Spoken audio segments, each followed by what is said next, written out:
Hello everyone. Are we all ready to snuggle down and listen to a story together? Let's begin.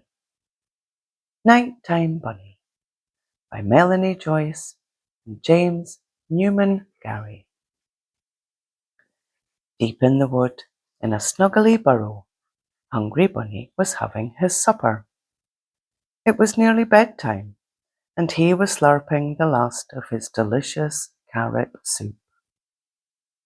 Mummy, do all the animals in the wood go to bed when it gets dark? Asked Bunny.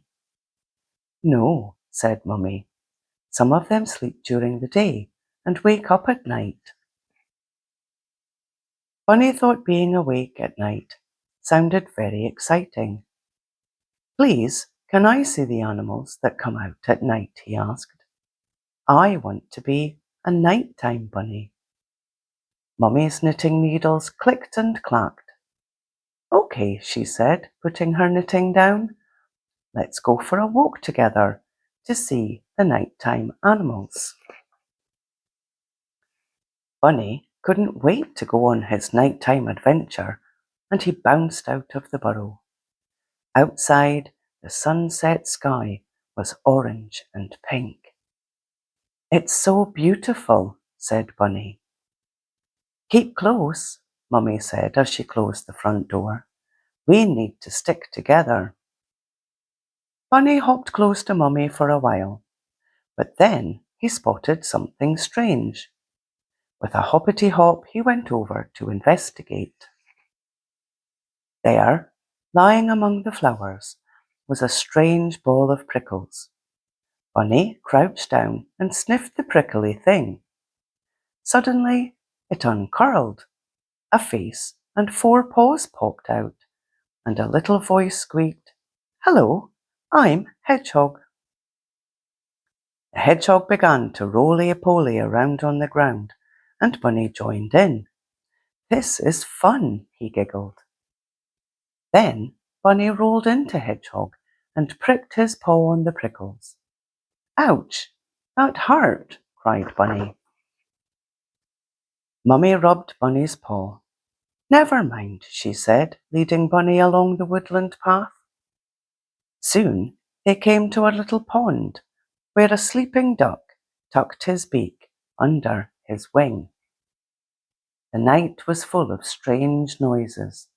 There were hoots and flutters and screeches and barks. What are those noises? Asked Bunny nervously. They are night animals, replied Mummy. They're nothing to be afraid of. Suddenly, a great dark shape swooped past Bunny. It was big and feathery and made strange noises. Swoosh, twit-to-woo. Little Bunny dived into a patch of grass. Mummy, it's a monster, he cried. Don't worry, Bunny, said Mummy. It's just the night owl. He won't hurt you. Bunny wasn't listening to Mummy. He ran hoppity hoppity hop along the shadowy woodland path. Suddenly, something black and white and furry came out of a hole. Thump! Bunny bumped straight into it. Ouch! Cried a very grumpy badger. Watch where you're going. Bunny rubbed his sore nose. His little ears drooped, and he felt sad. The nighttime animals didn't seem friendly at all. Just then, little fluttery bats flew past.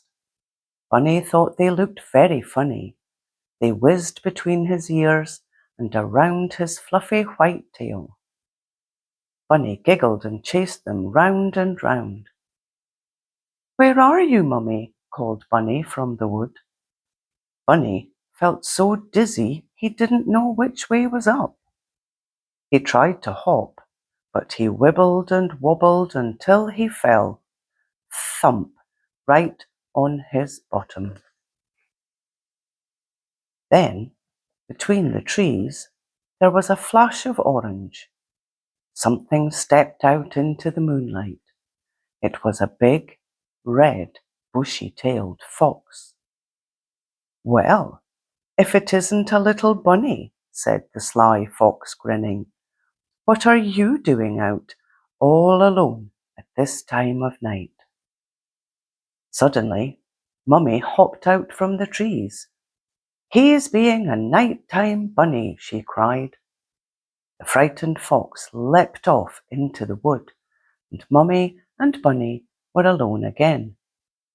"You mustn't run off like that again, Bunny," said Mummy.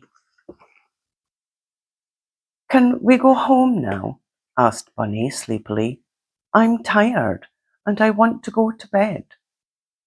"Okay," said Mummy, giving him a cuddle. "Let's go home then," she said. "I'll tuck you up so you're snuggly and warm." In his cozy bunny bed, inside the snuggly bunny burrow, Bunny thought about everything he'd seen in the wood that night. He yawned a little and pulled his blanket up to his chin. "I think I prefer being a daytime bunny," he said. Mummy smiled, kissed him on the forehead, and turned off his bedside light. "Sweet dreams, my little bunny." The end. Such a lovely story. Night night.